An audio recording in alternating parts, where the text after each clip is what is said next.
బాబు. నమస్తే.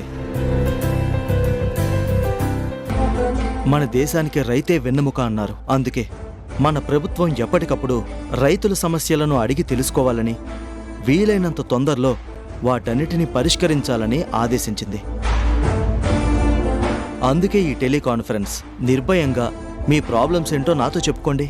కలెక్టర్ బాబు, అతివృష్టి అనావృష్టి వలన చివరికి వ్యవసాయమే దండగానే పరిస్థితి వచ్చింది బాబు. దానికి తోడు నాసిరకం విత్తనాలు, కల్తీ ఎరువులతోటి రైతు అనేవాడు నాశనమైపోతున్నాడు బాబు.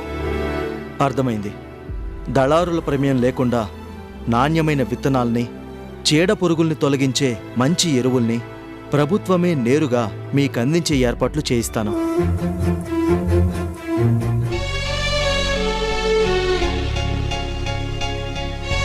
కలెక్టర్ గోపి గారు, ఈ ప్రాజెక్టు ఫైల్ మీద సంతకం పెడితే లాభాలతో పాటు మా కుటుంబానికి మంచి పేరు కూడా వస్తుంది. అయ్యా, ఆరుగాలం శ్రమించిన రైతు బతుకు అంతంత మాత్రంగానే ఉంది. రూల్స్ పేరుతో బ్యాంకులేమో సకాలానికి లోన్స్ ఇవ్వట్లేదు.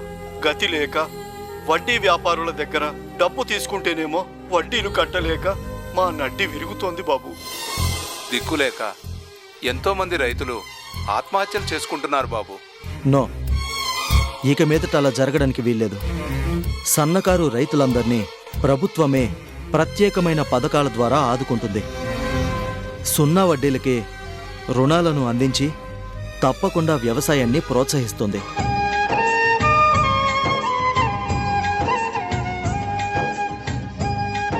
నా తమ్ముడు గోపికి నా చేత్తో భోజనం తినిపించలేకపోయినా కనీసం దూరం నుంచైనా వాణ్ణి చూడాలి.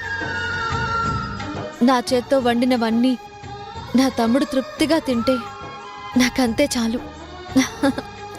కలెక్టర్ బాబు, ఆఖరిగా ఒక విన్నపం. చెప్పండి, ఏంటది? మేము చదువుకోలేకపోయినా మా పిల్లలు బాగా చదువుకోవాలనేదే మా ఆశ. ఓకే, అర్థమైంది. పేద పిల్లల కోసం ఉచిత విద్య, స్కాలర్షిప్ కూడా అందేలా చేస్తుంది మన ప్రభుత్వం. దండాలయ్యా. It's all right. ఇంకా ఏమైనా సమస్యలుంటే మనం నెక్స్ట్ మీటింగ్లో మాట్లాడుకుందాం. నమస్కారం.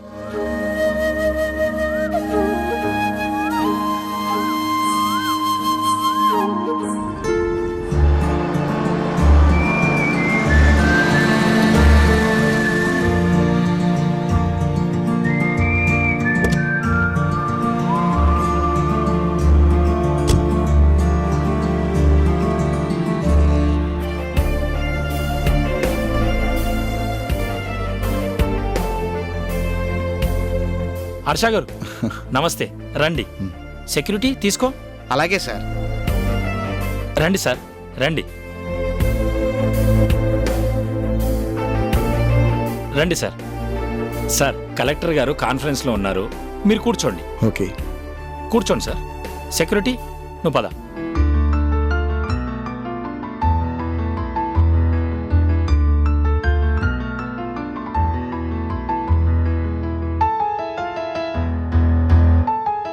హలో హర్ష గారు, ఎంతసేపు అయింది మీరు వచ్చి? జస్ట్ ఇప్పుడే వచ్చాను. సారీ, ఇంత దూరం రప్పించి మీకు శ్రమ కల్పించాను. అయ్యో, అదేమీ లేదు. ఒక కలెక్టర్గా మీరు ఎంత బిజీగా ఉంటారో నేను అర్థం చేసుకోగలను. ఇంత బిజీలో కూడా కలిసి లంచ్ చేద్దామంటే సహృదయంతో ఒప్పుకున్నందుకు మీకు నేనే థ్యాంక్స్ చెప్పాలి. Please, no formalities. పదండి.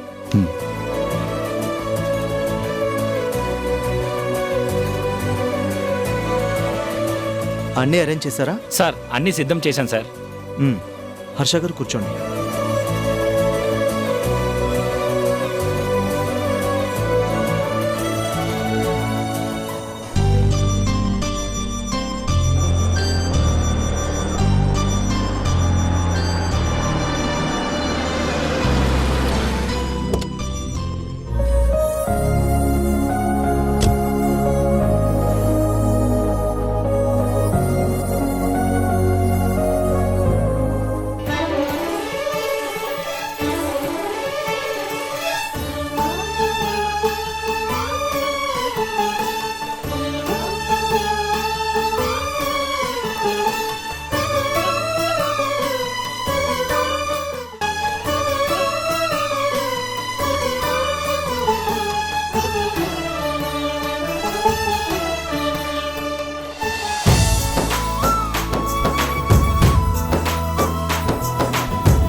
ఏదైనా కావాలంటే పిలుస్తాను. Okay sir. మ్.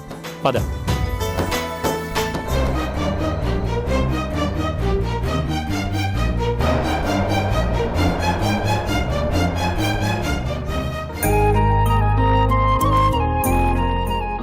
చాలు చాలు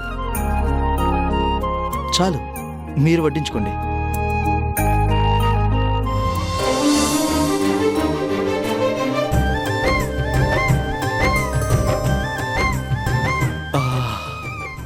అబ్బా, బిర్యానీ గుమ్మగుమ్మలాడిపోతుంది. వంటంతా మా సిస్టరే కదా చేసింది. తనే చేసింది. మిమ్మల్ని కలవాలి అనుకుంటే ఆ అవకాశం ఈసారి కూడా మిస్ అయింది. హర్ష గారు, ఏం చేస్తాం, దేనికైనా టైం రావాలి కదా. అవును తమ్ముడు, నిన్నిలా కళ్ళారా చూసే అవకాశం ఇప్పటికి కలిగింది నాకు.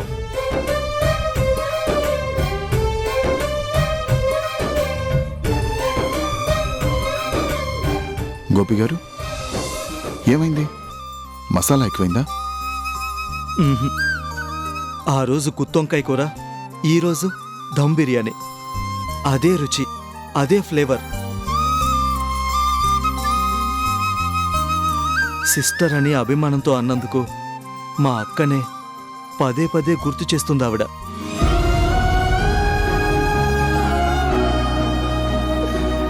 ఈసారి కలిస్తే మాత్రం నోరారా అక్క అని పిలుస్తాను.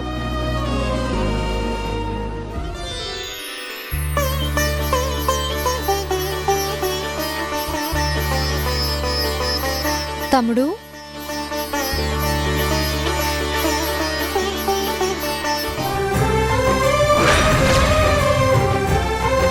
అక్క అక్క అక్క, నువ్వేనా? అవును నాన్న, గోపి నేనే. అక్క, ఎన్నేళ్ళైందక్క నిన్ను చూసి.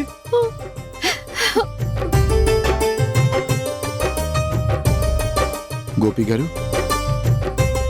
ఏమంటున్నారు? ఆవిడ మా అక్క నాకు బ్రతుకునిచ్చింది. ఈ దేవత అని చెప్పాను కదా.